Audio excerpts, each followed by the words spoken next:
Comey was spying on Trump.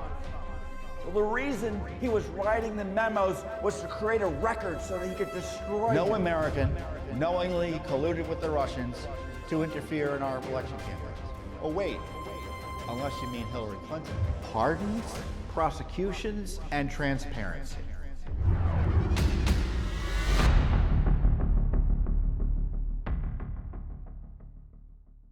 Hey everyone, Judicial Watch President Tom Fitton here with our weekly update on social media. Thanks for joining us. A lot to talk about this week. The outrageous abuse of General Flynn has been exposed for all to see this week. I'll be talking about that. We have a new lawsuit against California over its illegal payments for illegal aliens. Plus, we have a new lawsuit against Pennsylvania over the dirty voting rolls in that state. And we have new documents, again, on the General Flynn case that you're going to want to hear about that raise some interesting questions about issues tied to the leaks targeting General Flynn. So I'll start off with the big news about General Flynn. Now, General Flynn, as you recall, was the National Security Advisor for President Trump, who was railroaded into a plea agreement where he pled guilty to lying when, in fact, he didn't lie. It's pretty clear. It was the beginning of the Trump administration, and James Comey, as he's admitted on tape doing, knowingly bypassed the rules and the processes to send FBI agents to interview General Flynn. And we since have found out that the FBI agents who interviewed him found him to be truthful. They did not believe he was lying. They were asking him about conversations he had with the Russian ambassador while he was still outside the government, but working for the president-elect of the United States. He was the incoming national security advisor. And the pretext for going into the interview was that they were concerned about his violations of the Logan Act, which was just completely bunk. I mean, the idea that you would target the staff of an incoming president in communication with foreign leaders and representatives under the Logan Act, which prohibits private actors from conducting their own foreign policy, is absolutely ludicrous. And the fact that they used it should tell you that there was a corrupt motive for the investigation. And of course, the investigation to General Flynn had begun in at least in 2016, maybe earlier, because it was all part of this fraudulent crossfire hurricane operation that allegedly began in the summer of 2016, but the targets they quickly focused in on were George Papadopoulos, Carter Page, and General Flynn. So the spy operation began almost immediately upon President Trump gaining the Republican nomination. And if you think that's a coincidence, then I've got a bridge in Brooklyn I can sell you. Now, they continued to spy on Flynn. They were sending FBI agents to spy on Flynn. And who knows what else. We asked for whether there were any FISA warrants targeting Flynn, and we got a response from the government that said they can't confirm or deny there was a FISA warrant targeting Flynn. So, long story short, and it is a long story, the Mueller operation came in, took the conclusion that the FBI had made that he didn't lie, and turned it into, well, he did lie. And they forced him into a plea agreement. And he finally got himself new counsel, Sidney Powell, who's been an excellent lawyer. And Sidney is excellent, not because, she obviously has the legal acumen, but because she understands the depravity and the depths of the corruption at the senior levels of the Justice Department and the FBI. And so she went to town. And the General Flynn withdrew his plea, or seeking court approval to withdraw his plea. And Sidney just pushed for a full disclosure of the documents required under law that the government's supposed to make to someone like General Flynn, a defendant in a criminal case. And finally, Attorney General Barr, sensing presumably something was off, had a third party look at these documents to see if they had turned over everything they were supposed to turn over. And the third party was a U.S. attorney. I think he's in Kentucky. And so the U.S. attorney, so they've disclosed new documents that they should have turned over to General Flynn's legal team. And the documents are blockbuster. They're blockbuster. And they include emails between Carter Page and, Lisa Page and Peter Strzok and other FBI officials about whether to give Mr. General Flynn his warning that, the sort of constitutional warning you get, the legal warning you get that you can't lie to an FBI agent. Of course, they're required to do that. It's called the 1001 warning. And the language in the emails is, oh, well, maybe you can just slip it in. In fact, they never did give him the warning, which is another violation of the rules in the law. And the other documents are handwritten notes. It's been reported that they're by Bill Priestep, who is Strzok's immediate supervisor. And he's essentially writing, what is it we want to do here? Do we want him to admit to doing something wrong? Because he allegedly lied about what he talked to the Russians about, as opposed to misremembering or not recalling exactly what he talked to the Russians about. So do we want, so the notes read, do we want him to admit to wrongdoing?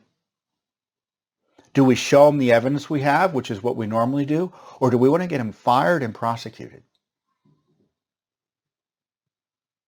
Well, we know the path they took to get him fired and prosecuted. And the fact that they had that word, do we want to get him fired, shows you there was no legitimate basis to question him. It was a political basis. It was a policy basis to question him. The case should be thrown out. They had no legitimate basis to go over there and secretly, skullduggerously try to entrap General Flynn, which is what in fact they did. Another set of documents has come out. So there were two sets of documents that have been released. The first set was those notes I told you about, those emails I told you about. Emails, by the way, which should have been given the Judicial Watch and which we've been fighting for 2 years now. You may recall, I've talked about, we've been getting document tranche after document tranche of Strzok Page emails. The reason we're getting them one after the other is because they're turning them over to us monthly, the FBI is. They're only reviewing, though, 500 pages a month. And at this point, we won't get the full batch until late next year, after this, either Trump is elected or unelected. Can you imagine? They've got 8,000 page-struck emails they're sitting on right now. And those emails that they turned over to General Flynn should have been turned over to us, frankly, if the FBI was honest 2 years ago. They've got 8,000 records they're sitting on, 8,000 pages of records they're sitting on of page-struck communications. What are they waiting for in terms of turning them over to us? It's inexcusable that the Justice Department and the FBI continue to sit on this material. And I won't even get into the text messages. They haven't turned over one text message to us, practically speaking. They're taking the position text messages aren't subject to FOIA. Try using that argument if the FBI subpoenas your record. Oh no, text messages aren't subject to subpoenas. They're not real records. It's kind of like a post-it note. You can't have it. That's what they're telling us. This has been a cover-up that's been exposed, not only of Trump, not only of the targeting of Flynn, but the fact is the FBI has had these records and knowingly have covered them up. They know what they did. The agency knew what they did. What's Wray's excuse for not turning them over? Wray being the director of the FBI. It's really outrageous. And then we get a document, Sidney Powell gets a document yesterday, or they're able to publicize a document yesterday through the court process, that the FBI, despite all the spying I told you about targeting Flynn, despite the abuse of power, the FBI concluded they didn't have a viable case. And that's a quote from the document. The memo was, we don't have a viable case, we're going to shut it down. But concurrently in the text messages, Peter Strzok is texting another FBI official whose name they're blanking out, and Lisa Page and others, saying we can't shut it down, we're not shutting it down, I'm intervening, keep it open, and he's doing it because the 7th floor is involved. The 7th floor is code for the leadership of the FBI, Comey, and McCabe at the time. They all were in on it. Comey did it. I hope you've seen the video of Comey boasting about doing an end run around the White House lawyers to get his interview, his entrapment interview of Flynn with the FBI. And there was no good faith basis because to interview him because they wanted to get him fired. I don't know what Judge Sullivan, who's the judge handling the case, is going to do with this. This is material that should have been turned over to the defense team under the judge's standing orders. Other documents that have been released publicly is General Flynn's declaration where he says he regrets agreeing to the plea deal, but he didn't know all the facts behind the corruption targeting him. He would never have agreed, for instance, he says, to the plea deal if he realized that the FBI had concluded he didn't lie during their initial interview. And other emails between the government prosecutors and Flynn's former attorneys show that the government was very careful to keep out the threat that they were going to go after his son, because that would have had to been disclosed to the court, and they avoided and they kept it out to avoid disclosure, which the law requires. Because Flynn was being used as a witness. That was part of the plea deal. And so if you're a defendant and the witness comes in, is a government witness, and part of the plea deal includes cooperation, my understanding of the law is that you're supposed to disclose what they got in return for cooperation. And if they got a promise not to prosecute a family member like his son, that was supposed to be disclosed. It's disclosable under law, and they were hiding it. They're hiding it. What is going on? And this, of course, was done by the Mueller operation. So you had the corruption at the FBI, DOJ at the top level at the end of the Obama administration, beginning at the Trump administration. Remember Sally Yates, the Obama holdover, who was acting attorney general for a time? She was pushing this attack on Flynn too. If you want to know how the coup began, it began with going after Flynn. Because, of course, in the end, it was all about President Trump. So is Judge Sullivan going to do what I think he ought to do, which is dismiss the case and, importantly, institute criminal contempt proceedings against those involved in this corruption and cover-up targeting Flynn? I don't know. Is Attorney General Barr and his prosecutors going to withdraw the charges based on the prosecutorial misconduct that's been confirmed? And by the way, there are other documents coming, so this could be just the tip of the iceberg. I don't know. But this is the way I think things ought to proceed. And and you can argue one way or another. This is just my point of view. I think the president should direct Attorney General Barr to drop the charges against General Flynn. The Justice Department reports to the President of the United States. The President of the United States has a positive moral obligation to police the Justice Department on corruption issues. This idea that the Justice Department is independent is constitutionally bunk. We see what an independent Justice Department does. They think they're above the law. They think they don't answer to anyone. The President's got to remind them they answer to the Constitution and the American people.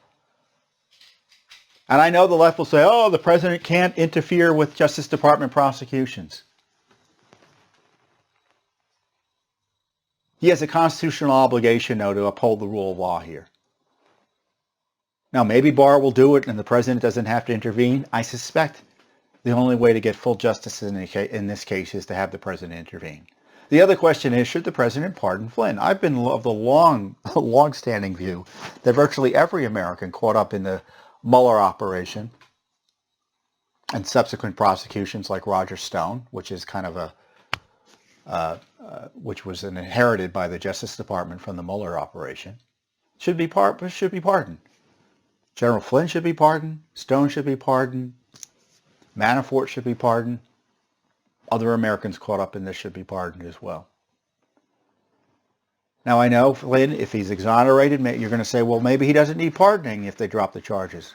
That may be true. But if the president loses in November to whoever the nominee is for the Democratic Party, or whoever, I don't know, you can bet the left, if they control the Justice Department at least completely again, are going to target Flynn again. And I would pardon him just to be sure. And one could make the argument that pardoning him and detailing the reason why, because he was corruptly prosecuted in an effort to destroy President Trump and the coup, I think that would be educational and salutary.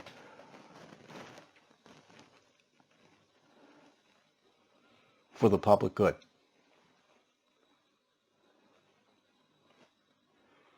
And the other question is, what's going to happen with this gang that abused their positions in the Justice Department, and the FBI, and other agencies to target Flynn and other innocent Americans? What's going to happen? Are there going to be prosecutions? I don't know about you. I'm tired of waiting.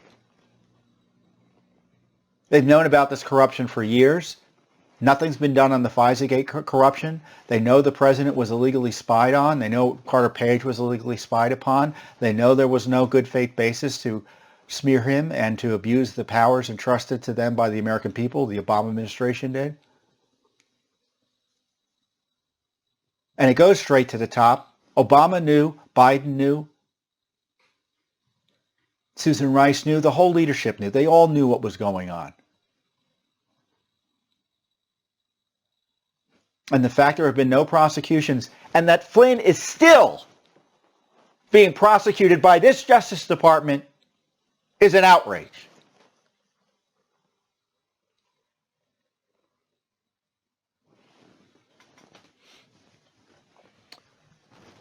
So I think something might happen over the next week, one way or another. We'll see. I hope Flynn gets off completely, at least before Judge Sullivan's court.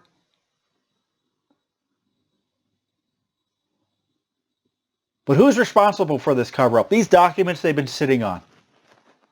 They all knew what was going on. The reports are that Wray obstructed the release of these records, and his top deputy did, his top lawyer did.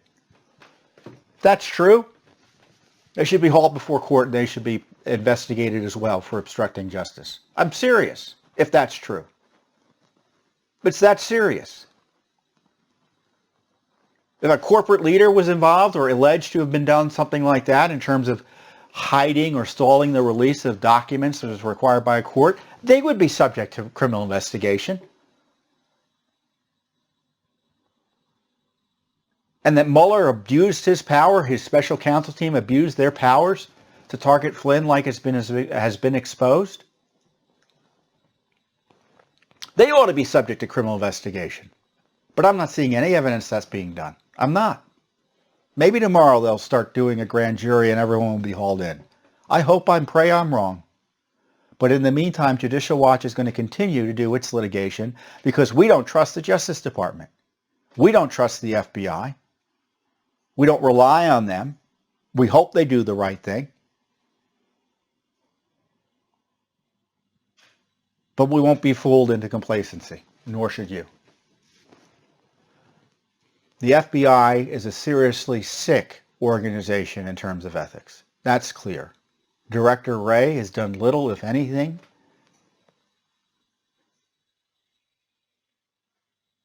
to clean up the FBI. Attorney General Barr has appointed Durham, but I'm not seeing Durham doing much. I've seen reports, he's hiring other people and, he's targeting Brennan. We'll see. I hope.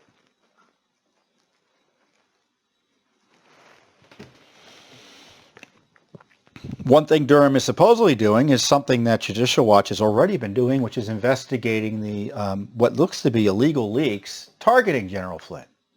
And General Flynn, around the time that it was January 4th, 2017, was when the FBI concluded there was not a viable case, but then Peter Strzok, on behalf of FBI leadership, intervened to keep the case open. There were leaks around that time that precipitated them keeping that case open of the conversation and the transcripts of the conversation that Flynn had with that Russian ambassador, which was it was obviously classified, so any leaks of that material would have been highly illegal, depending on who did the leaking. And why is it a mystery? We don't know who the leaker is. Now, Sidney Powell alleged that the leaker was the head of the Office of Net Assessment, which is basically the Pentagon's think tank, and it's been there for, it had been run by one gentleman for I think 40 years, and he was kind of a legend in the Pentagon, both good and bad. So this gentleman was a close friend, these documents show, that Judicial Watch has just uncovered thanks to a lawsuit. See, we don't wait for the Justice Department to do an investigation. We do our own investigation. And Powell had separately alleged in a claim, in a filing, that this gentleman, Mr. Baker, is his name is James Baker. So he's James Baker, the Office of Net Assessment guy, not James Baker, the corrupt general counsel for the FBI under Comey. So on November 1st, 2019, Powell's team alleged that Baker is believed to be the person who illegally leaked to Ignatius, who is David Ignatius, a Washington Post columnist and reporter, the transcripts of Flynn's December 2016 telephone calls with Russian Ambassador Sergei Kislyak. The Post published Ignatius's account of the calls on January 12, 2017. That was just a few days after Strzok was running around the FBI trying to keep Flynn's case open so he'd get questioned about those transcripts. What a terrible group of people they were. Setting in motion a chain of events that led to Flynn's firing in February as National Security Advisor. Now, Durham supposedly is reporting the leak, investigating the leak. So what these documents show is they don't show that Baker did the leak, but they do show that Baker was in regular and constant communications with Ignatius. The records include an exchange, for instance, on February 16th, 2016, a year before the leaks, with the subject line Ignatius, in which Baker tells Pentagon colleague Zachary Mears, who was then Deputy Chief of Staff to the Obama's Defense Secretary Ashton Carter, that he had, quote, has a long history with David and talks with him regularly. In an email exchange on October 1st, 2018, in a discussion about artificial intelligence, I think Baker is still over at the Pentagon, by the way, Baker tells Ignatius, David, please, as always, our discussions are completely off the record. If any of my observations strike you as worthy of mixing or folding into your thinking, that is as usual fine. Ignatius replies, understood, thanks for talking with me. In 2015, Ignatius and Baker had a total of 7 email conversations to set up meetings or calls, 2 simply to compliment one another, and 1 exchange where Ignatius invited Baker to speak at the Aspen Strategy Group conference. 2016, they had 10 email exchanges to set up meetings or calls and 2 to compliment each other. 2017, Ignatius had a total of 10 email exchanges to set up meetings, 1 exchange where Ignatius forwarded one of his articles and 1 exchange where Ignatius asked Baker for his thoughts on the Iran deal. And then in 2018, more recently, Ignatius and Baker had a total of 9 email exchanges to set up meetings, 4 where Ignatius forwarded articles and 1 where Ignatius asked Baker for tips on what to say at a quantum computer conference where he was speaking. You know, those of you in the business world, having 10 email communications with someone who's not a family member or a colleague in your office and then having 4 or 5 meetings in a year with that person, that's a pretty darn close professional relationship. And if that person's a reporter, that means you're one of his key sources. There's no doubt about it. So did this prove that Baker was the leaker? No, but it does show that he was a source for Ignatius. These records confirm that Baker was an anonymous source for Ignatius, more important, and again, off the record, and he should be directly questioned about all of his leaking to Ignatius, to the Washington Post. But we have confirmation that there was a secret leaker to the Washington Post here. And now the question is, did he leak this Kislyak transcript smearing Flynn, who did nothing wrong, by the way, in talking to that ambassador? It's what he was paid to do. This is another reason why Flynn should be pardoned by President Trump.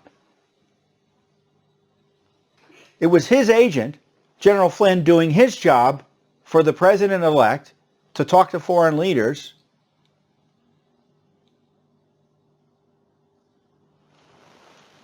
They're attacking his presidency and his right to conduct foreign policy. He's got to preserve his constitutional rights and the constitutional abilities of the President of the United States, not only him, but others, to conduct foreign policy without deep staters attacking him. Or attacking their people by trying to make up crimes to put them in jail.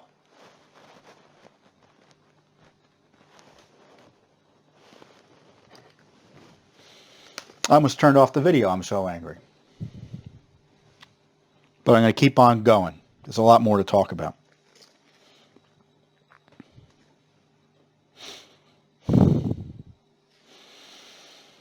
Well, one of the other threats to our republic is the effort to undermine clean elections. And it's often most direct, where you have opposition to voter ID, challenges to voter ID, this vote by mail craziness that's being pushed right now that would upend voter ID in 35 states, result in mass ballot harvesting, which would lead to voter fraud and intimidation and chaos. They want to turn over your elections for the president to the post office. I mean, that's how crazy it is. And of course, they hate the idea of citizenship verification, the very notion that you might do something more than take someone at their word that they're a citizen before allowing them to register to vote or vote. The left doesn't want that. And they've got dozens of organizations pushing on this issue. Obviously, the Democratic leadership, which is in their back pocket, is pushing this as well. And why does the left want to undermine clean elections? Because they want elections to be dirty, it looks like to me. They want to be able to steal elections when necessary. And sometimes either purposefully or simply because of bureaucratic incompetence or negligence, they don't keep the voter rolls clean. And by keeping the voter rolls clean, I mean following federal law, the National Voter Registration Act, that requires states to take reasonable steps to clean up the rolls. And Judicial Watch has been the leader nationally in enforcing that law. Thankfully, the law allows private actors to enforce the law. The Justice Department has zero interest in doing it. Even under the Trump administration, they haven't done much. Judicial Watch did the first private lawsuits in Indiana and in Ohio around 2012, 2013. We have this big settlement in California that's resulted in LA County moving forward with the process of removing up to 1.6 million inactive names from the rolls. What do I mean by inactive? They're people who haven't voted in a long time. And if you don't vote, there's a process in place which states are supposed to follow to clean up the rolls. And that process can include and should include doing something simple, like sending you a card. And if you don't respond to the card and don't vote in 2 election cycles, so let's say I get the card today and I don't vote in this year or in 2022, they can remove me from the rolls. Does that sound controversial to you? Well, the left hates it. Because dirty voting rolls, in my view, even if these people are supposed inactive, that's a pool of voters that are eligible to vote and still registered to vote and can vote on election day. And if you haven't voted in a long time and they haven't removed your name, you can go and still vote, and I encourage you to do so if that's what you want to do. But if you're inactive, meaning that you used to live in a state and it moved away and they still think you live there, I mean, you can see the recipe for fraud there. So just a few weeks ago, I guess it's now May, so I guess it's last month, we sued North Carolina because North Carolina and several counties in that state had were not doing their job in terms of cleaning up the lists. Statewide, our analysis found in the lawsuit there were around 1 million names that are on the rolls that arguably shouldn't be there. So that case is proceeding.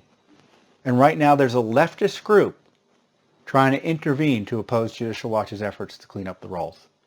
So we're not only just taking on the state of North Carolina and those counties that were sued in North Carolina, but now we've got, obviously, the organized left trying to stop us now. But we're prepared. We're fighting back.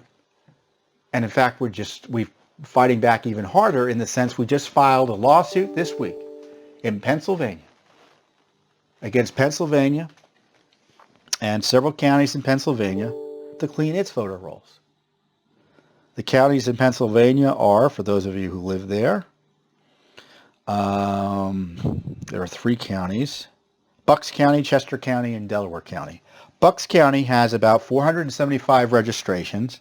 They removed a total of 8 names under the relevant National Voter Registration Act procedures. 8 names. Chester County, 357,000 registrations. Removed only 5 names under the procedures that we've been highlighting. Delaware County, 403,000 names. They removed 4 names under those procedures. That tells you they're not doing their job.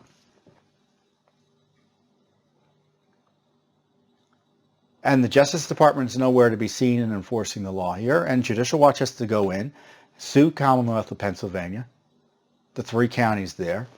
I was just talking to a reporter today. I guess some politician up there said, oh, we're just suing them because they're Democrats. And I'm like, what are you talking about? I don't even know who runs the counties. It's the data. The numbers show the names are bad or the lists are bad. Statewide in California, in Pennsylvania, around 800,000 names need to be removed, it looks like. 800,000 names. And under the left's theory of the mail-in ballot craziness, all of them would get ballots in the mail. And who knows what else. So these cases are really key to making sure that your elections are cleaner in November. Now, there are other states on our radar screen. We warned California. We warned Colorado. We also warned Virginia, where the leftist governor down there, the leftist attorney general, is trying to negotiate a deal with the ACLU to undermine absentee ballot security. Absentee ballots in Virginia, my understanding is, requires you to have a witness attest to the fact you're doing the ballot, basic security check. And the ACLU is pretending that the coronavirus won't allow that to take place. I mean, do you see how they're undermining the security of elections? I don't know what the federal court judge is going to do there, whether he's going to approve it or not. But this is a battle that's state by state. It's nationally. Pelosi's pushing this nationally in Congress. And Judicial Watch is on the front lines, I'm pleased to say. And right now we're trying to remove nearly 2 million names in 2 states. No one else is doing it. And voters who are living there and ineligible to vote are going to vote. And that's not the issue. The left will say, well, there's a big purge that will suppress people. That's ridiculous. Your name's only removed if you haven't voted in a long time and you haven't responded. And even if it's removed, you can obviously re-register and vote. Does that make sense to you? And the fact that the left opposes it tells you, to me, what their motives are here. So we've got the case moving, and we'll see what happens. And look, sometimes we don't even have to sue to get good results. We sent this warning letter to some counties in in Pennsylvania, and one of the counties we ended up suing. They, according to a news report, let me find it here.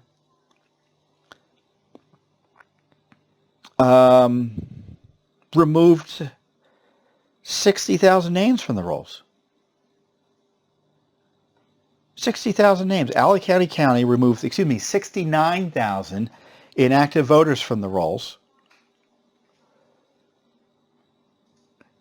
The elections manager told CBS, the local CBS affiliate in Pittsburgh there, I would concede that we are behind on culling our rolls, culling, C-U-L-L-I-N-G, and that this had been put on the back burner.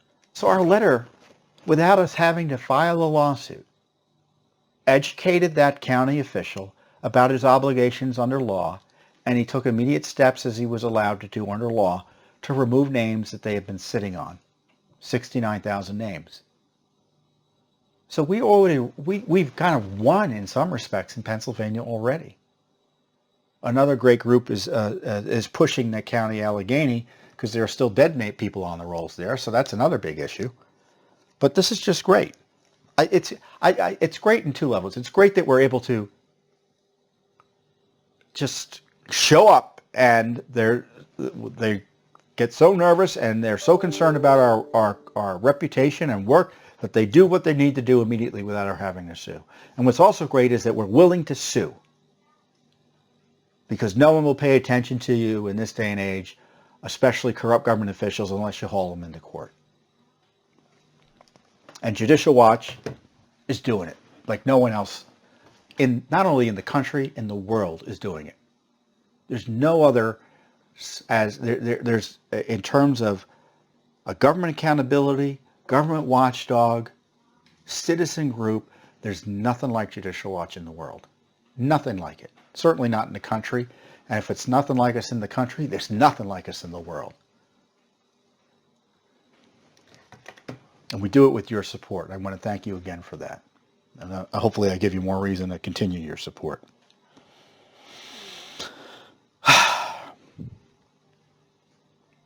See, the deep state's not just in Washington. It's all over the place.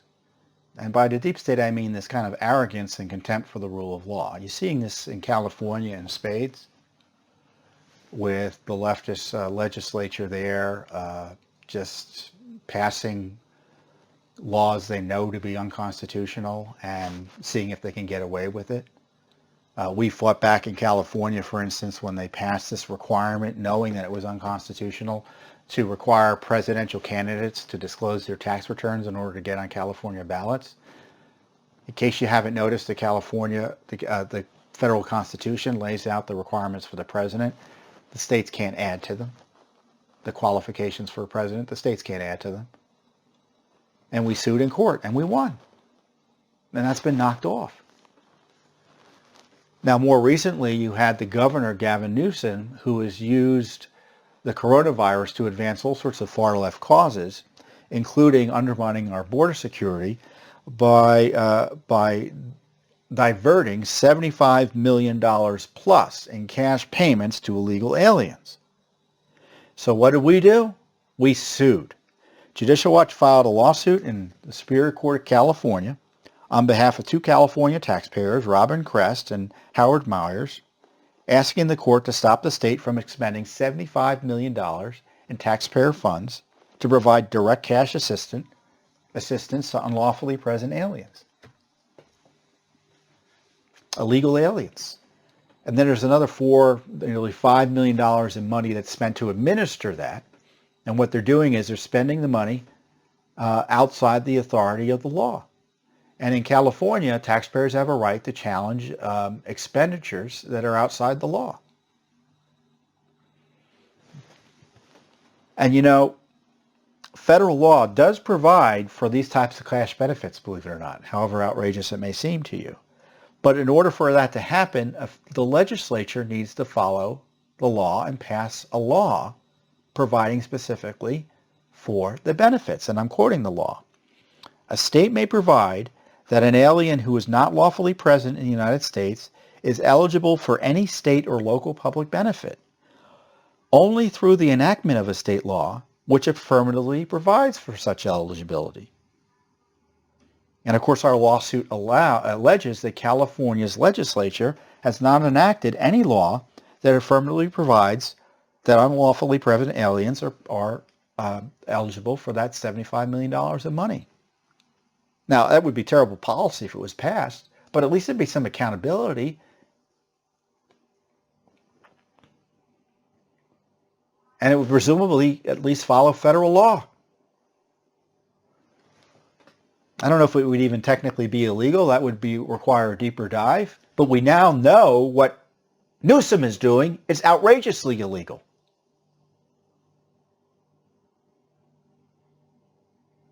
Illegal aliens who are unlawfully present in the United States, as the law defines it, they shouldn't be here, let alone get taxpayer money. They should go home.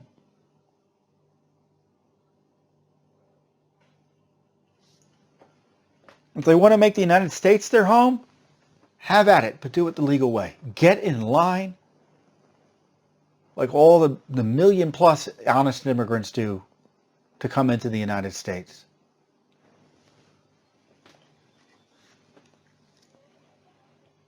As I say in the release, Governor Newsom has no legal authority on his own to spend taxpayer money with these payments to illegal aliens. And the coronavirus doesn't give politicians an excuse to violate the law. The law of the land still stands.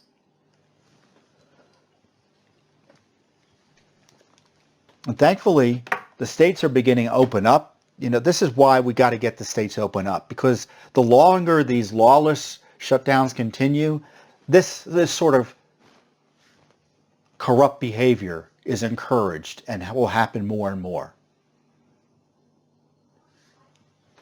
I mean, D.C. here, they're still shut down. You know who the mayor, the leftist mayor of D.C. is appointed to help, quote, reopen D.C.? Susan Rice, who had a column the other day attacking President Trump, which is par for the course, that's fine, and saying the coronavirus should lead to transformative change to cure America's basic illnesses or something.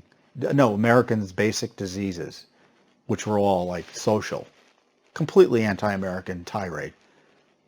And she's been appointed, thanks to the coronavirus, to manage and help reopen D.C.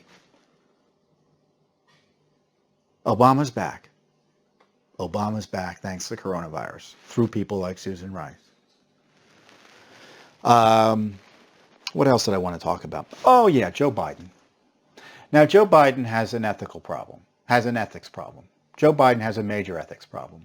You know, do you remember like a minute and a half ago, the President of the United States was impeached through a coup attack for daring to ask questions about Joe Biden's corruption, quite apparent corruption with Ukraine and Burisma. And obviously there are these issues with his connections to China through the special sweetheart deal worth Lord knows how much his son Hunter got. Oh, you forgot. You haven't forgotten about that, of course, but the major media has, because they're going to cover up for Biden like they did for Hillary Clinton. That's their candidate.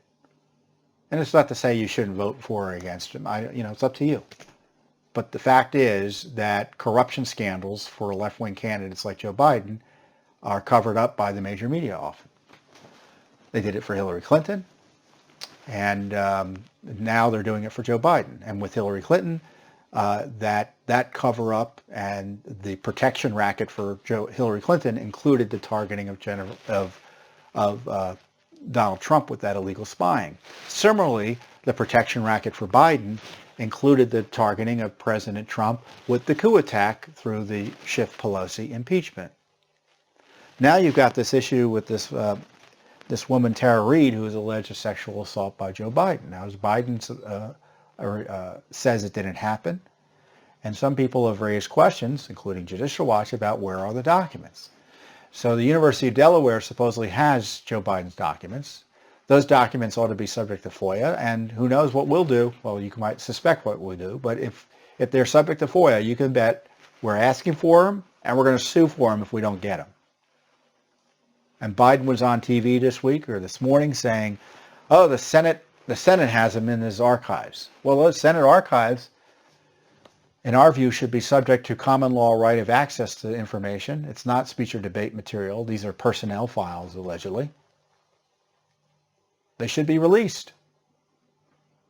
And as we've done before, we're prepared to go to court to get some transparency on this this other Biden scandal.